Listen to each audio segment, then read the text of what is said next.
Greetings, everyone, and welcome to the 27th DCW Conversation Hour.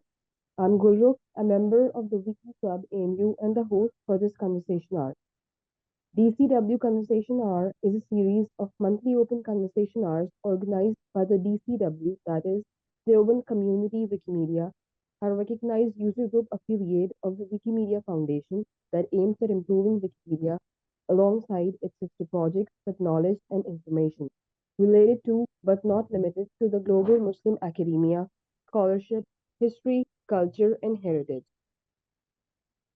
Today's conversation hour revolves around the Wikimedia Alliances Fund, a 3-year pilot grant program initiated by the Wikimedia Foundation in October 2021.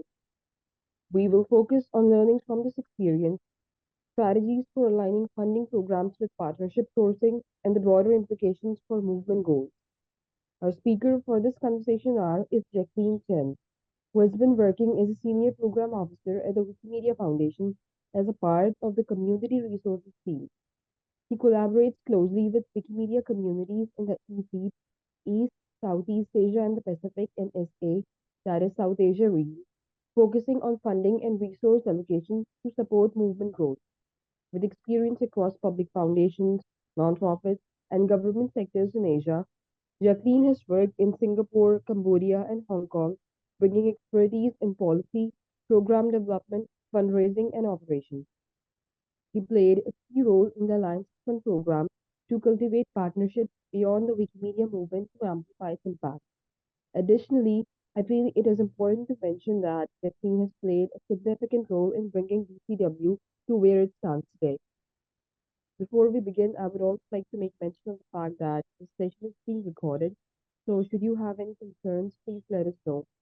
You will also be inviting questions or feedback. Hi Guru, I think I didn't catch the last bit of your message. Is this where I say hi to everyone?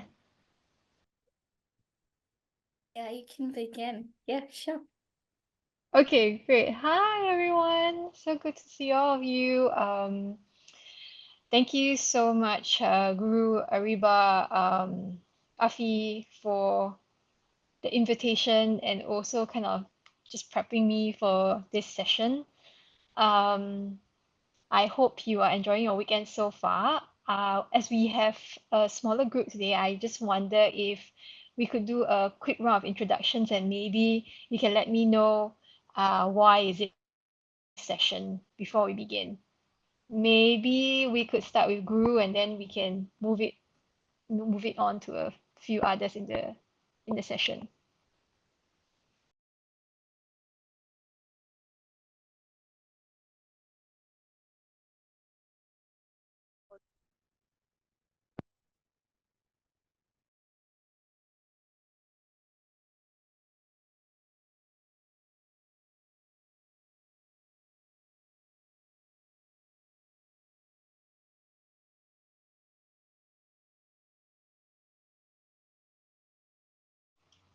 Hi Guru, if you are trying to speak, we can't hear you because you're on mute.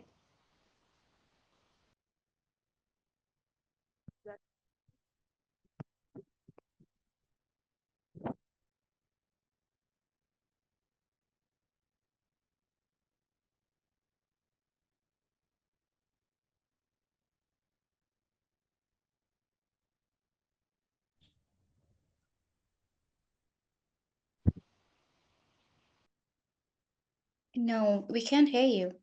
She is text in the chat box. I think she's trying to speak. Okay, no worries. I think maybe we can circle back. Everybody, you want to go first? And then maybe we can popcorn it to another person. Thank Yeah, if like you can unmute yourself.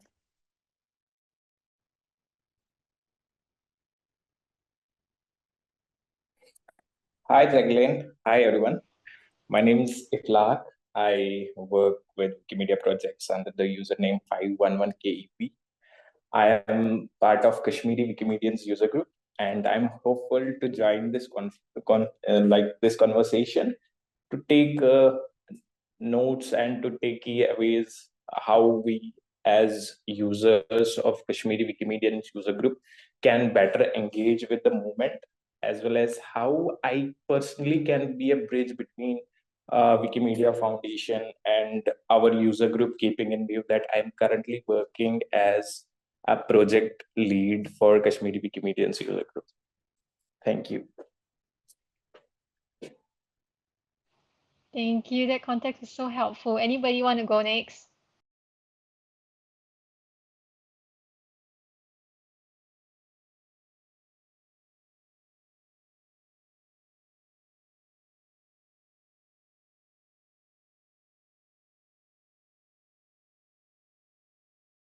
Okay, I think we can start then if there isn't any other takers and we might have an issue with our microphones. So I'm going to share my screen. My session will take probably about 15, maybe maximum 20 minutes, and then I'm hoping to just invite you to share and discuss. So hopefully we'll have a more interactive session. Okay, so let's try, yeah? And let me know if you can't see my screen or you aren't able to hear me. It's best to raise your hand because I'm actually on the slideshow mode and I'm not really looking at the screen. I mean, at the Zoom screen. Okay, so I assume you can see my screen, yeah? Yeah, you can begin. Okay, great. Thank you. Okay, so as you know, the Alliances Fund program was wrapped up recently. As you know, it started off as a pilot that we were trying to do, and with time and the change in the landscape, it we had to make a couple of changes to the program quite drastically. But I think I'm just going to pause there first, and I want to also acknowledge that with any program, as with your programs that you do, there's always change happening in the background that may not be so apparent, but they actually influence the direction or the outcome of the program. So Alliances Fund was running in the foreground, but there were a lot of things that was happening in the last 4 years, right? So one was, as you know, we started as a foundation looking more at external trends, how they were influencing the movement. There was also the change in the annual planning process where we were going and working through collectively on coming up with a plan, having more communication sessions with the wider movement so that we can all be aligned on the same page on what are the top priorities for the year. So that's the other piece that was moving. Another one that's more recently actually came into effect, and you might really also already be aware, is the multi-generation Wikipedia projects and movement. And what that means is, how do we ensure the continuity and relevance of Wikimedia projects amidst all the changes that are happening, whether it's like AI, whether it's the way we are searching for information, whether images, videos are more preferred, whether it's also people really or generally users tend to look for influencers, personalities that have a track record and have a following versus very taking up information from traditional media. That's also something that has come up. So how do we plan for a more sustainable movement in all of that? And then there was another piece of work, which you also might be familiar, which is Knowledge Equity Fund. And you know, recently we have wrapped that up. That also functioned as another project that another team within the foundation was looking to focus on issues that were wider beyond the movement.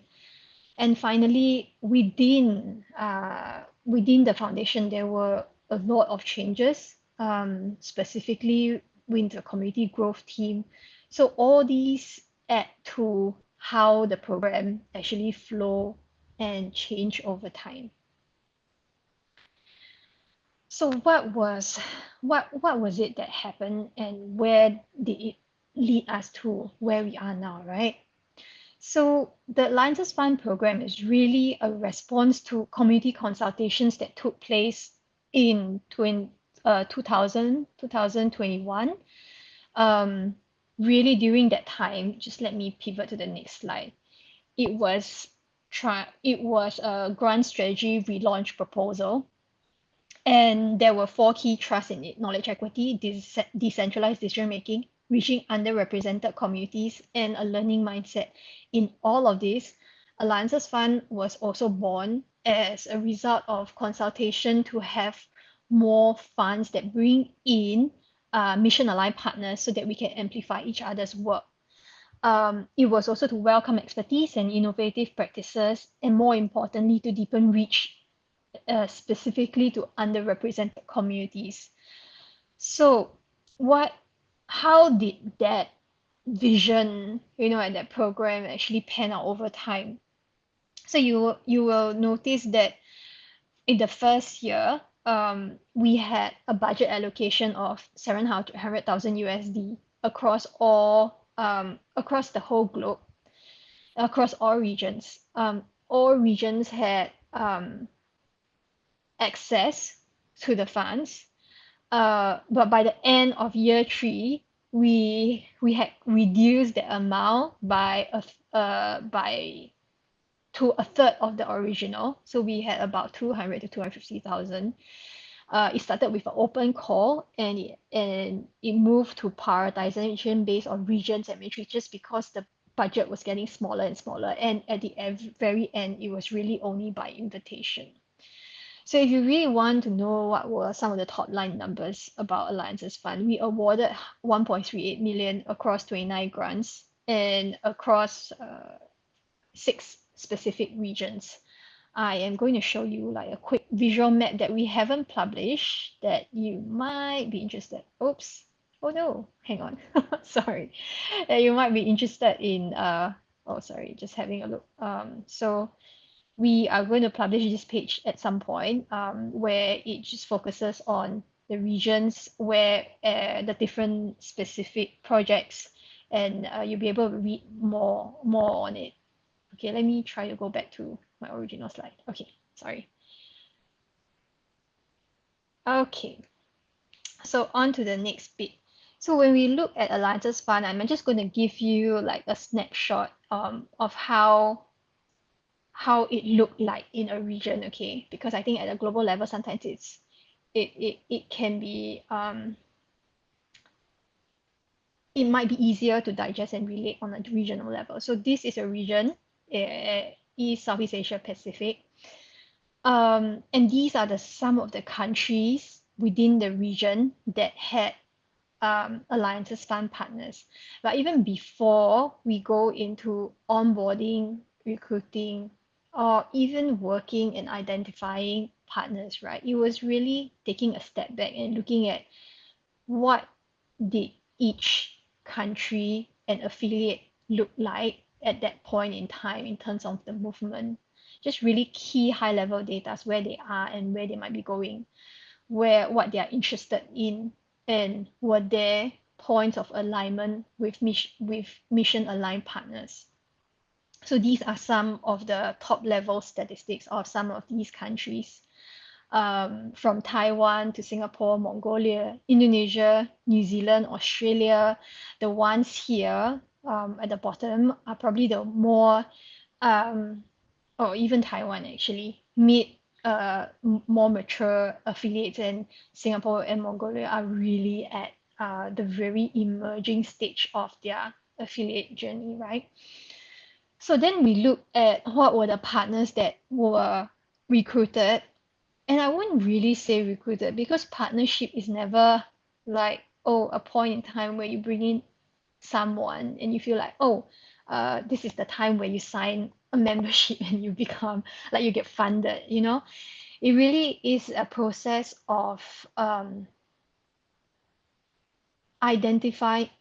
first being able to identify if they are a good fit with what you're trying to do, and then second, to see whether they value what we are trying to do within the movement, and what additional aspects they can bring to that conversation and that project. And then, okay, I'll go into that later. But the whole point of this slide is to let you kind of have a visual feel of partnerships occur over time. They might seem as a right fit at one point, but towards as the project progress, they may not be a right fit. So I'm not saying that all the projects here are turn out as we expected. Some yes, some no. Some we learn, some we felt we could do better. But it does capture a certain element of why and how they play in the ecosystem with regards to where the affiliate was trying to move towards. So when we talk about partnerships, right, and we're trying to figure out, okay, where, what would be some words that you describe partnership in terms of like partnership alignment, partnership, maturity, or the value add that partnership brings, right? So this slide really is to give you a sense of like what are some of the projects, what countries they are, but more importantly, some of the common terminologies that we might use in assessing the value of the partnership. So did the partnership bring in brand awareness, advocacy? Did it address a community need? Did they repurpose a wiki project for community use? For example, like MediaWiki, the building content in local markets. Did the partner bring the additional component that maybe you weren't able to reach a certain type of audiences, address a representation gap that you're trying to I wouldn't say close, but gradually decrease. Did they bring in some networks, whether it's like community, external stakeholders, or even audience access, maybe young people that maybe you were not able to access to, or working professionals? Did they also help to unlock other partnerships? Meaning, did this project help to widen the reach to perhaps some key partners, for example, maybe local authorities or maybe in a certain sector that you never thought, oh, there was an alignment, but they did. So how do we then look at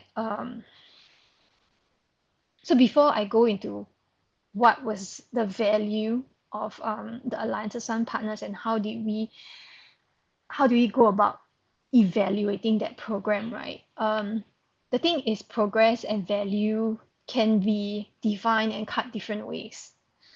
And a lot of it depends on which perspective, what lens you're using. And I feel the whole point of this conversation really is to share about the process and not really tell you like, oh, this program is going well.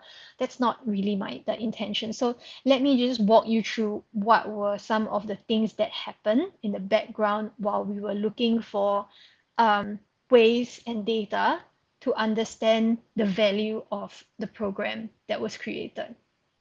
So I have to caveat that I joined the foundation after this program was set up. So I came with a very different perspective. Okay, so let me just go into some of the snapshots of how we were measuring change. Oops, sorry. Am I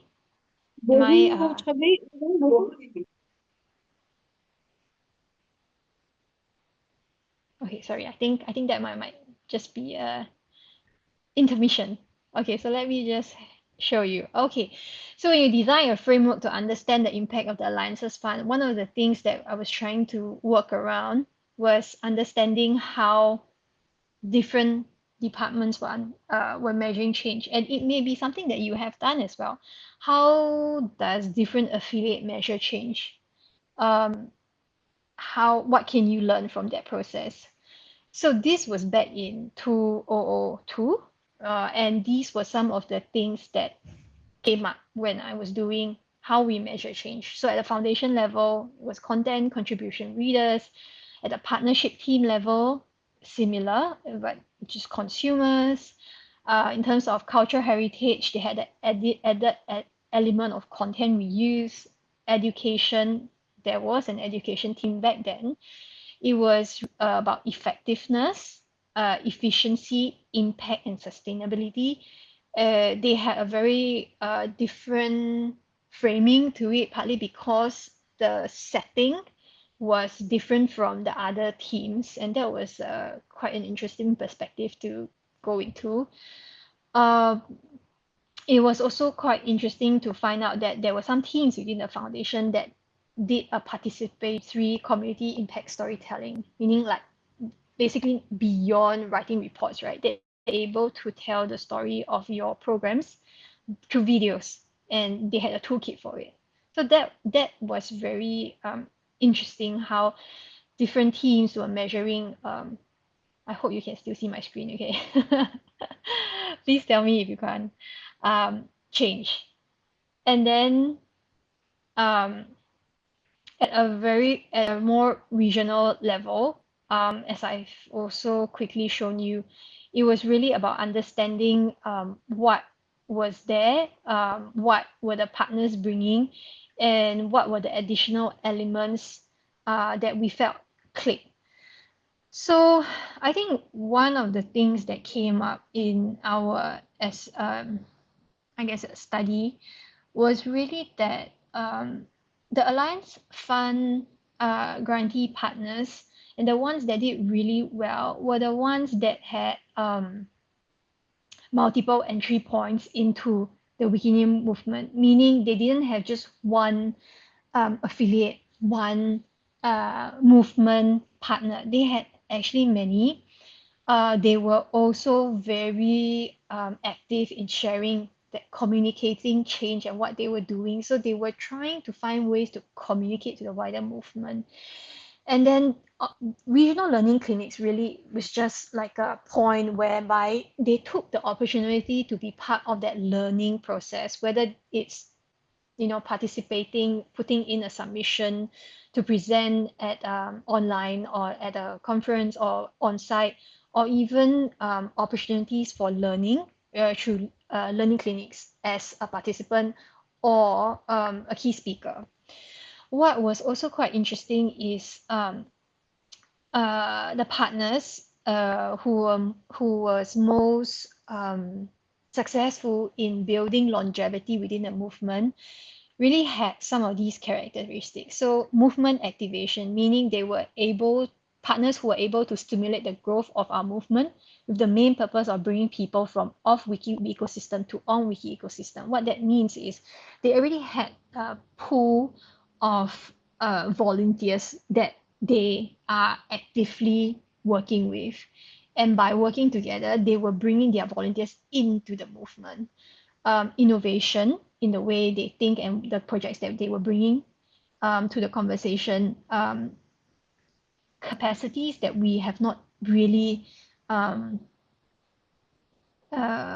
seen maybe in a movement. And this was an example of reporting, in terms of reporting, how they were formatting their reports, not formatting them, how they were capturing data, sorry.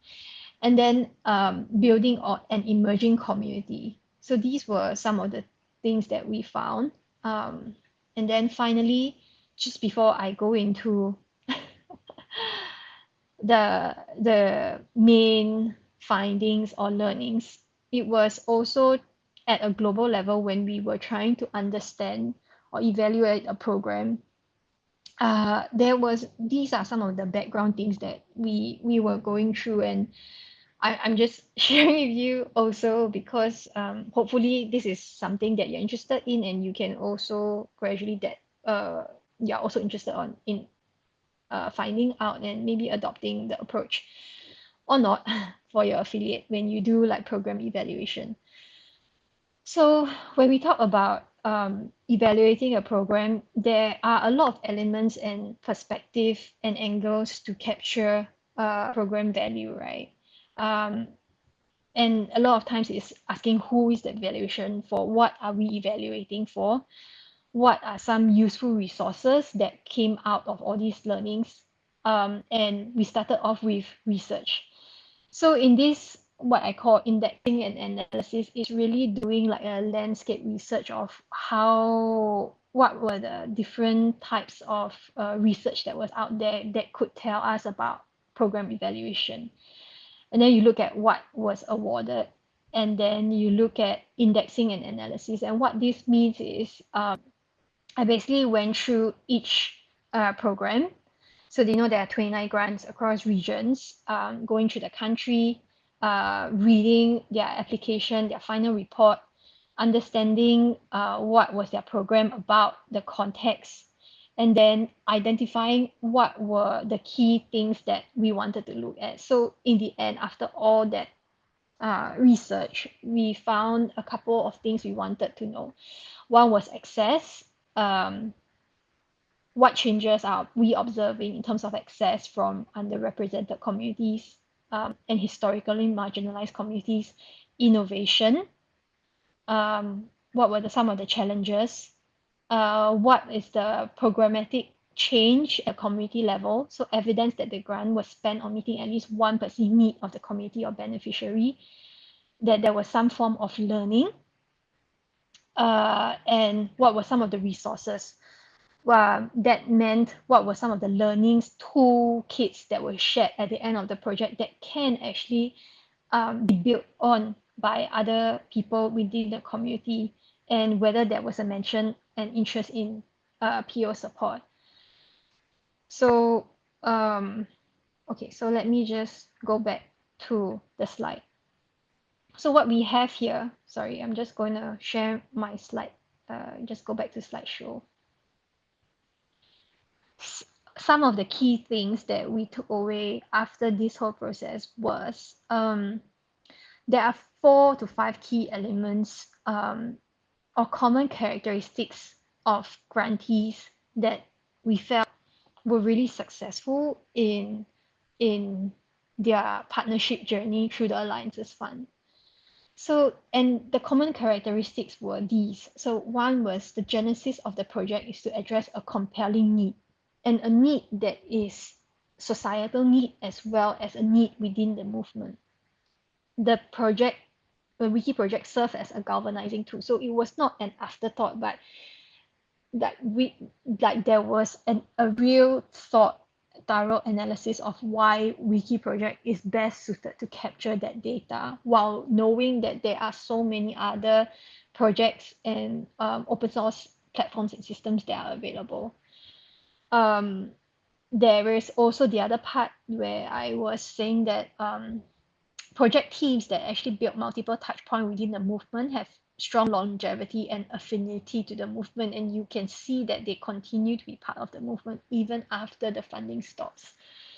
The fourth one is being very intentional about learning and sharing, and that was what I also meant, that some of these partners really were very interested to continue that journey, and they found ways to participate within the movement. And I think finally, just knowing that, how do we know that the funding is making a difference and optimize it, is that the funding is actually a turnkey opportunity for many of these projects, because without that funding, that project will not come about. So just having these key characteristics in mind was, and we found they appeared in all the partners that were most progressive in their project outcomes and continuity within the movement.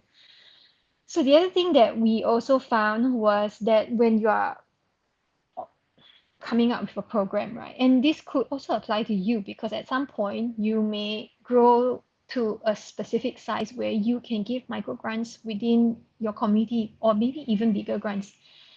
That when you actually come up with funding program, keep in mind that it is important that when you are planning, you already think of what is the pipeline of growth for such projects, especially if these projects are not about working with stakeholders outside the movement, because our movement is so vast and deep. It requires a lot of time invested to learn and to be able to understand the movement and to be able to participate and contribute.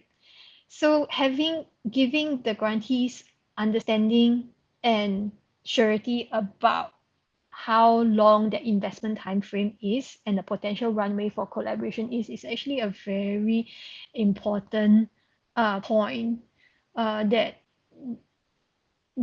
if you're interested to bring in partners and or grantees, that would be something to think about. The other part is one-off funding, one-year programs are possible, though we have seen that with continued funding,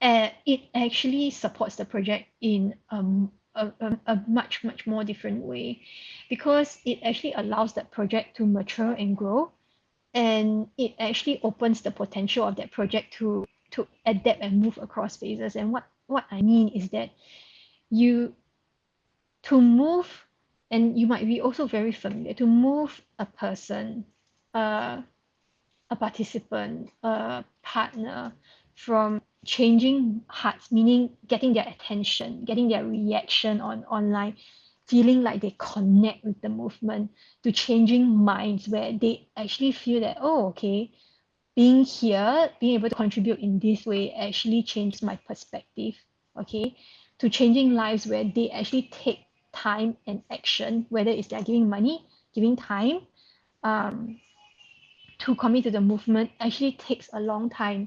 And that's also something that we found, at whether it's at individual level or at a project partner level, it is the same. And then the other thing is having that learning mindset,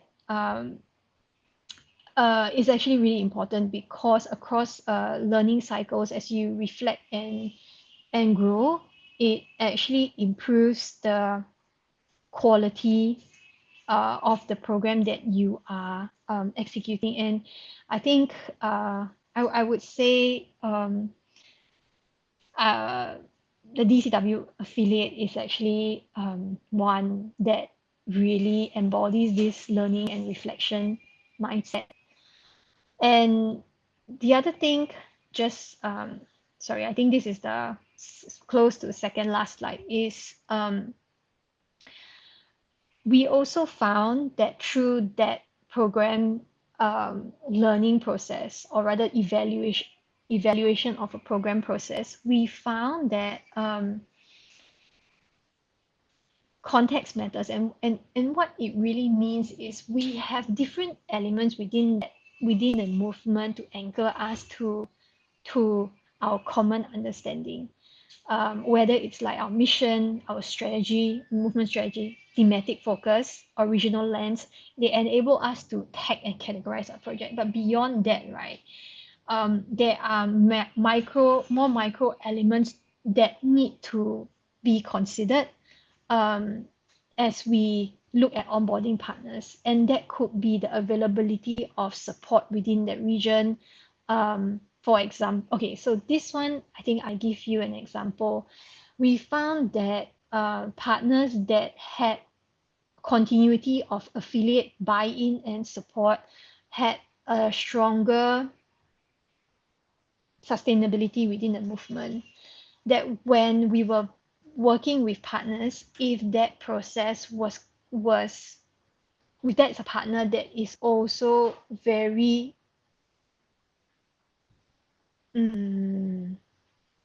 that was viewed very critical and important by affiliate partners within the country.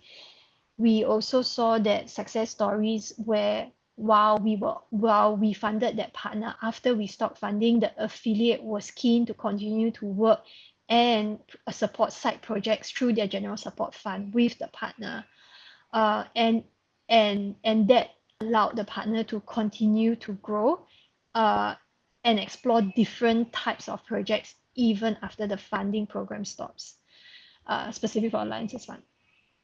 So the other thing that I also wanted to share is why context is important, because when you look at a global level, and maybe at some point you will be able to assess your program at a global level, is that a lot of times it requires nuancing because progress is not linear. And what it means is that there are many things that can happen in reality that um, cause a project to not look like it's progressing, but actually it is, because um, the current reality is that the things have deteriorated. So keeping that in mind while making an assessment is also really important. And this was also something we found, that when there are many helping hands within the movement, so the affiliate is one key, and it could be a recognized or unrecognized affiliate, yet whether there is uh, regional support or in-country staff supporting that project, it does make a difference in having more accessible resources, whether it's time, um, uh, support, expertise, that actually helps to fill a gap that is very also needed through your whole project implementation process. Okay, and I think this is my last slide, and it really is trying to invite you to share what were some of the key takeaways that is resonating with you or not. What aspects of the content can we dig further into, that you're interested in, that you would like elaboration on, maybe because that is related to what you're working on now, and maybe if you have any personal experience that you would like to share about program evaluation that we can all learn from. So I think with that, I'm going to pass the time back to you and see if anyone might have um, any questions, or would like to take the conversation further. Thank you, Jacqueline, for sharing your insights and helping us better understand the Alliances Fund program in general. I think we can move towards inviting questions now, if we have any. Do we have any questions?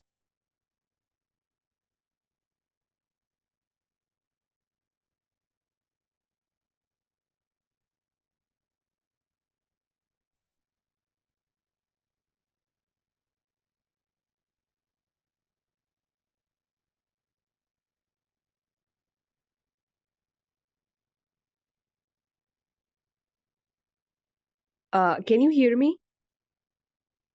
Okay, Yes, we can hear you. I actually do have a question. So, as you were making mention of the fact that before deciding if you want to make country a grantee or if it's a good fit, you take into consideration various factors. So, I just wanted to know that what goes into deciding, or like what factors you take into consideration before deciding if a country is a good fit to become a grantee. So, I was just curious to know that.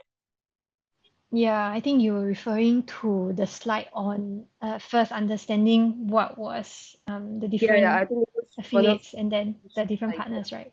yeah. Yeah. Okay, so I would say that when I first joined the foundation and they already had this program, in my mind and my approach was actually looking at what the the affiliate were interested in, and then trying to figure out what were some of the grassroots organization that was that could actually increase audience access, or increase unlock other types of ways of working with wiki projects that maybe the affiliate didn't have.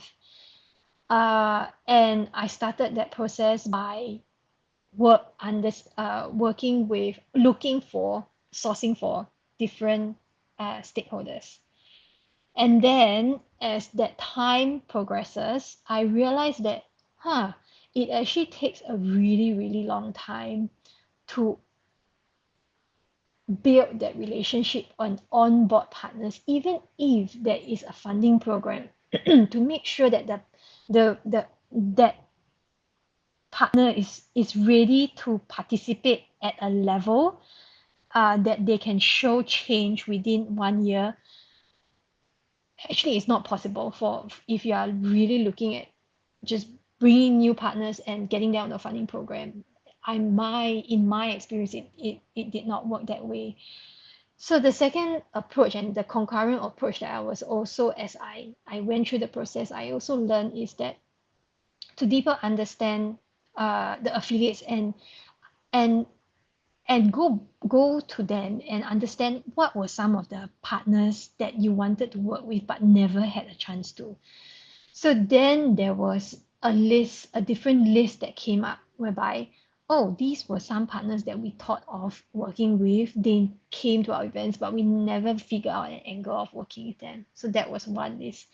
The other list was what were some aspirational partners that you wanted to work with that if working with them would bring visibility or some the type of recognition and maybe ways of working that would elevate your project.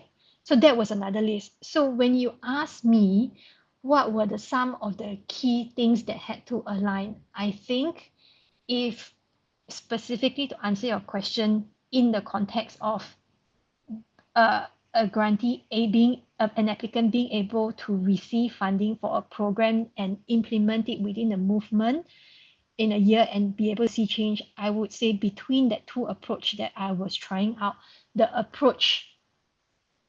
second approach was more effective in a sense that going to a pool of not necessarily new partners, but partners were already maybe in the peripheral of our movement and bringing them in was a lot more feasible than really partners that were even not very plugged into our movement. So what I'm trying to say is you will need a couple of things. So one is they would need to already have some form of awareness, be plugged in, come to our events. That runway is very long, and for those who would be ready to be on this program, it was really the ones that had awareness, had being able to have a project area of project interest that would complement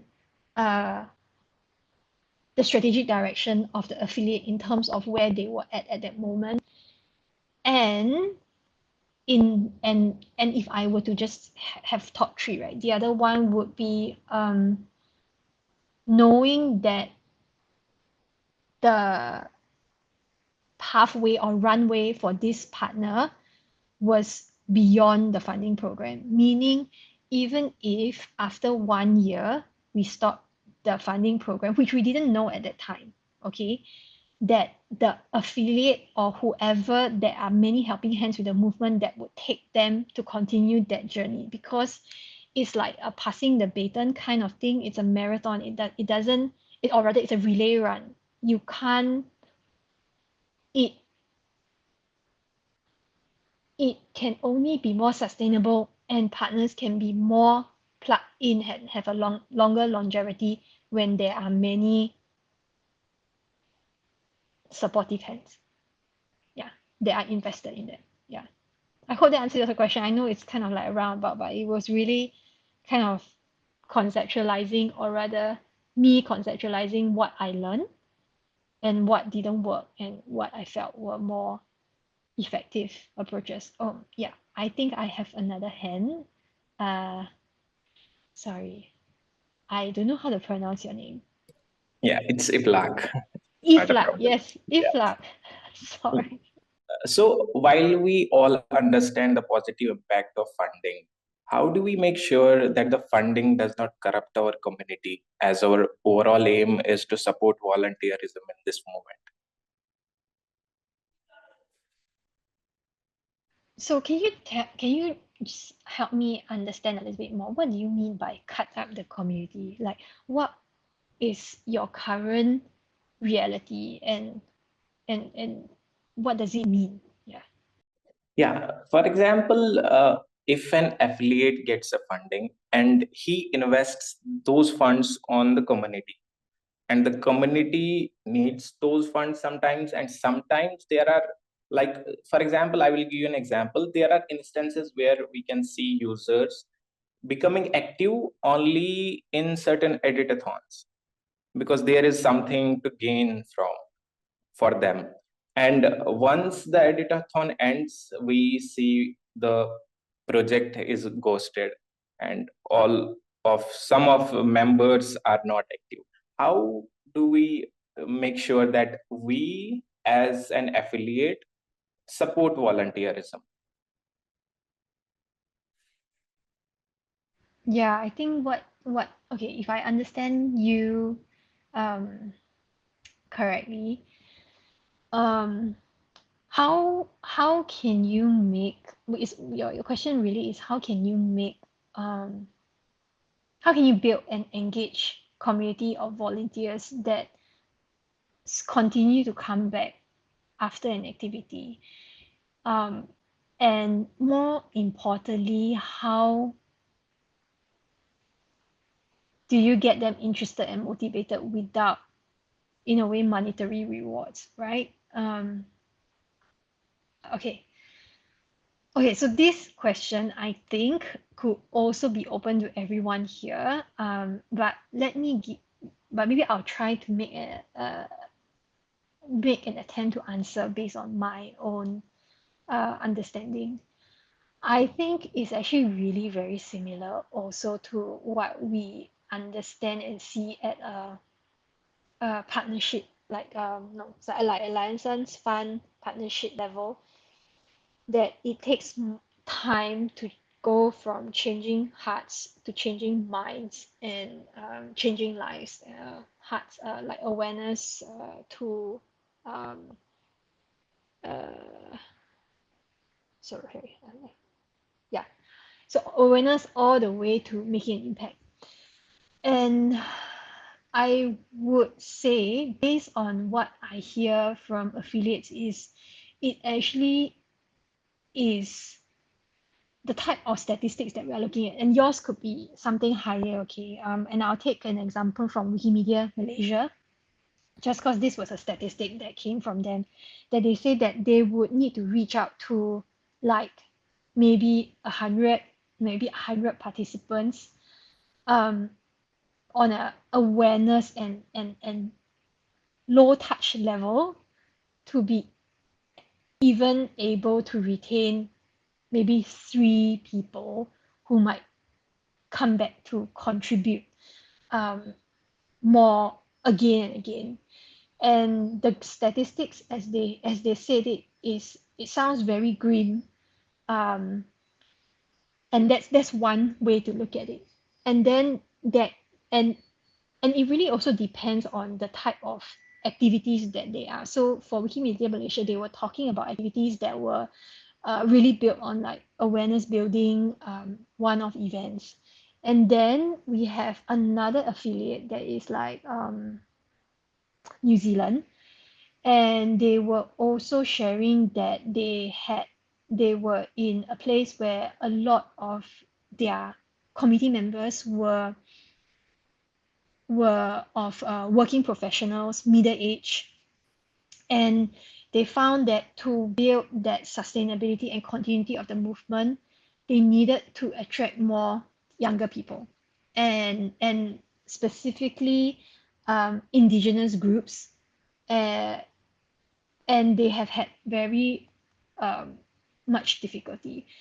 So I think for them, they tried the approach of doing one-off editathons that did not work for them.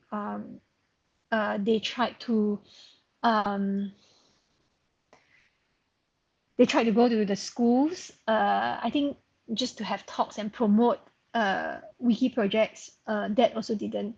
What actually worked well for them, and it could be very context specific. This is what I am trying to get at also is uh one, they work with a specific partner that had that that look to recruit people of indigenous background into an internship program that was maybe 12 weeks. And they work very closely with that specific partner to incorporate elements of wiki editing into the internship process. And because and even though they only run the internship like twice a year, each internship group would have, I don't know, maybe 12 people. And it's very high touch. They found that at the end of this internship 12 weeks program, two times a year, they were able to retain two, maybe to maybe two in each cohort, and that actually helped to build up their gradually pool of youth Wikimedians. So to answer your question, I think it really is different for different contexts and different, how to say, I don't think there is a one size solution or approach. It is very very specific to your context and what could be accessible at that time. Does that make sense? I'm so sorry. Does that answer your question? And also, I think if you're on a call and you might have a different read of how to retain volunteers, please feel free to share.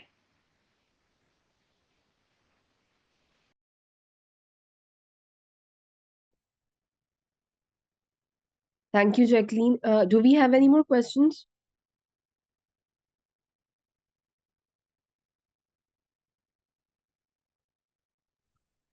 No, I don't have a question, but I would like to add something here. I think this thought that I am bringing a positive change in the world, right? That is a thought that leads to start working with Wikimedia, right? I think this is something that works for me. Yes, I can bring change. Also, we are from different domains, so it's quite wide. You can do your work, and you can work in your domain. You don't have to jump into every other thing. So of course we don't have the time. There's limitation and foundation. The time is a foundation, of course. We have other things to do as well. But it's really good to see that you can always contribute in your domain along with your work on the Wikimedia. And even if I write an article over it and I see it has been viewed by maybe just 10 people, but it still brings me a kind of satisfaction that I was able to bring a change. And this satisfaction helps me to continue to do my work. So that's how it works for me, and I think for others as well. And thank you, Jacqueline. This was an amazing presentation. And yeah, I think Tina has a question here. Please go ahead. Thanks, Ariba, for sharing your beautiful experience. Actually, this is helpful, and Jacqueline for responding to what Iflak just asked. I don't have a question, but I would just add something to what you just said. So, Iflak, there is a slide presentation, and like the slides are also there. You can look for it on the comments, like the volunteer retention strategies, which was presented by Asaf in Wikimedia 2023 in Singapore. So with that presentation, you would be able to see some of the very little but helpful, impactful tricks. For example, just dropping a thank you note on somebody's talk page, giving their the small appreciation of their contribution in some editathon or some campaign, and highlighting them that okay, so XYZ person, you contributed to ABC competition, and this has impacted this number of page views, and people have appreciated this much. So maybe this is something again happening in so and so time window. If you have the bandwidth or capacity, you can continue to that. So that brings back the attention from the people, giving them a sense of belonging without any monetary benefits or any kind of awards that they come for through editathons. But it would maintain a consistency of that okay, there is something that I contributed on my own interest or like some other interest, but it is making some difference. And like, people are like, seeing what I have contributed for. And that might bring back that sense of responsibility. Okay, maybe something I could go back to again. And they might get interested and associated back to that thread or the wave. So that will be also helpful. Similarly, there are a lot of simple tricks, like, even just dropping a wiki love on somebody's stock page, kind of thing. So you can look at that presentation, the volunteer retention strategies. And I think that will be helpful for you and the overall community to understand different tactics. So yeah. Thank you so much. It was so helpful. I think just listening to you share is also another highlight of being part of the movement, that um, when you have visibility of something, you are flagging that and raising that and sharing so that people can learn and grow. And I think that's the beauty also of the movement. So thank you, Chinu. And I think with that, I know we are 5 minutes past time, so I'm going to hand it back to Guru or Ariba. Absolutely. I think it was time the session was wrapped. And thank you, Jacqueline, for joining in today. Thank you, everyone, for time and joining today as well. And yeah, I think we can wrap up the session now. I hope everyone have a great day. Thank you so much. See ya. Bye. Thank you.